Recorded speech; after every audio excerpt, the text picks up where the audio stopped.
සුබ දවසක්. අද අපි ටිකක් ගැඹුරින් බලමු ශ්‍රී ලංකා යුද හමුදාවේ අලුත්ම මේ සුබසාධන වැඩපිළිවෙලක් ගැන ලැබිලා තියෙන තොරතුරු දිහා. මේක යුද හමුදාපතිතුමා ලුතිනන්ට් ජෙනරල් ලසන්ත රොඩ්රිගෝ මහතාගේ මූලිකත්වයෙන් නේද වෙන්නේ. හරියටම හරි. අද ඉඳලා ඒ කියන්නේ මේ 26 වෙනිදා ඉඳලා දිවයිනේ තියෙන හැම යුද හමුදා කඳවුරකම අලුත් අංශයක් පටන් ගන්නවා. රණවිරු සුබසාධන සම්බන්ධීකරණ අංශයක් කියලා. ඇත්තටම මේක වෙන්න තිබ්බ දෙයක් ගොඩක් කල් ඉඳන්.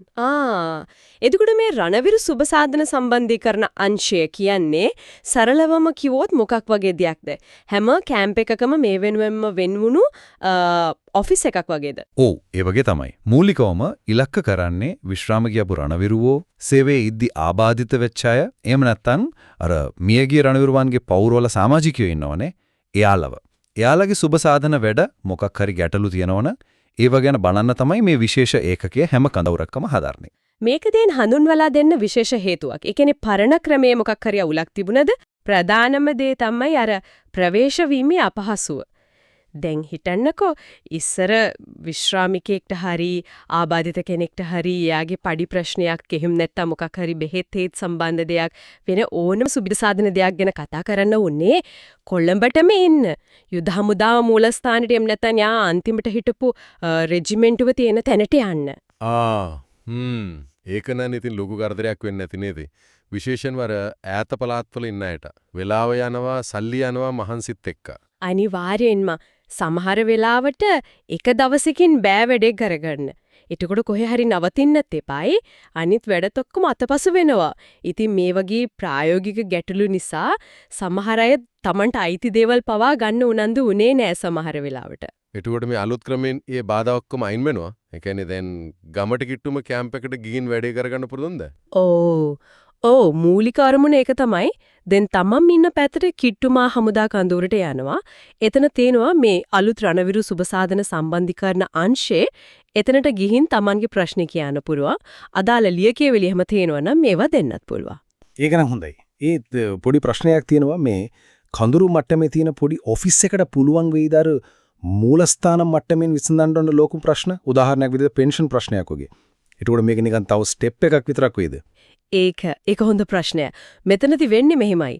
කඳුරේ තියෙන මේ අංශය, ඒ කියන්නේ සම්බන්ධීකරණ අංශය ගැටලුව පාර ගන්නවා. ඊට පස්සේ යාළ ඒක විධිමත්ව අවශ්‍ය විස්තරات එක්ක යුද හමුදා මූලස්ථානයේ අදාළ අංශයට හරි නැත්නම් වෙනත් ආයතනයකට හිතමුකෝ විශ්‍රාම වැටුප් දෙපාර්තමේන්තුව වගේ ඒකට යොමු කරනවා. වැදගත්ම දේ තමයි ඒ ප්‍රශ්නේ විසඳෙනකල් ෆලෝ අප් කරන එකත් මේ කඳුරේ අංශයටම අයිති. ඒ නිසා අර රණවිරුවාට හරි පවුලයට හරි හැමතැනම දුවන්න ඕන නෑ. හරි. එතකොට මේක නිකන් ලියුම් බාර ගන්න තැනක් නෙවෙයි. ඇත්තටම වැඩේ සම්බන්ධීකරණය කරන තැනක්. අනිත් එක හැම කඳවුරකම අනදෙන නිලධාරියාගේ අර ශ්‍රීජු අධීක්ෂණයට තියෙන නේද මේක වෙන්නේ. එතකොට ඉතින් යම් වගකීමක් කාර්යක්ෂමතාවයක් එහෙම බලාපොරොත්තු වෙන්න පුරුවන් නේද? ඇත්තම අනදෙන නිලධාරියා කෙලින්ම බලන නිසා මේ අංශ හරියට වැඩ කරනවද කියලා වගවීමක් තියෙනවා. ප්‍රශ්නයක් දුන්නම ඒකට උත්තරයක් ලැබෙනවද? කොච්චර කල් යනවද වගේ දේවල් වලට යම් ස්ටෑන්ඩඩ් එකක් ඒවි කියලා හිතන්න පුළුවන්. මේකෙන් බලාපොරොත්තු වෙන්නේ ප්‍රශ්නේ ඉදිරිපත් කරන්න ලේසි වෙන එක විතරක් නෙමෙයි. විසඳුම ලැබෙන එකත් ඉක්මන් කරන එක. එහෙම බලද්දී මේක ඇත්තටම විශ්‍රාමික ආබාධිත රණවිරුවන්ට වගේම එයාලගේ පවුල් වලටත් ලොකු සහනයක්. අර තිබ්බ ප්‍රායෝගික බාධක ගොඩක් නැති වෙලා යනවා. ඔව්. ඒ වගේම තමයි මේකෙන් අර යුද හමුදාව ගැන යාළගේ තියෙන විශ්වාසය බැඳීම ඒවත් තව ශක්තිමත් වෙන්න පුළුවන්. ඒ කියන්නේ මම සේවය කරපු තැන මම විශ්‍රාම ගියාට පස්සේ නැත්නම් ආබාධිත උනාට පස්සේ වුණත් මාව අමතක කරලා නැහැ කියන හැඟීම එනවා. සමස්තයක් විදියක් ගත්තම නම් මේක යුද හමුදාව ගත්ත හොඳ ප්‍රතිඵලදායක වෙන්න ඉඩ තියෙන පියවරක් වගේ තමයි පේන්නේ. අර ලේසියෙන් ලඟ වෙන්න පුළුවන් කමයි වැඩේ කාර්යක්ෂමව සම්බන්ධීකරණය වෙන එකයි තමයි ඉස්මතු වෙන්නේ. හරියටම හරි කාලයක් තිස්සේ තිබුණු අවශ්‍යතාවයක් මේ විදිහට ඉටු වෙන්නේ. එහෙමනම් අවසාන වශයෙන් පොඩ්ඩක් හිතන්න දෙයක් ඉතුරු කරමු.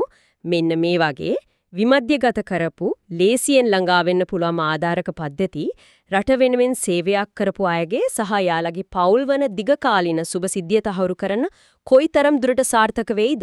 ඒ කියන්නේ මේක නිකම් වැඩේ ලේසි කරන එකක් විතරද? එහෙම නැත්නම් ඇත්තටම ගැඹුරු තිරසාර සුබ සාධනයක් ගෙන්න පුරාම් පාරක්ද? ඒ ගැන හිතන්න මේක හොඳ අවස්ථාවක්.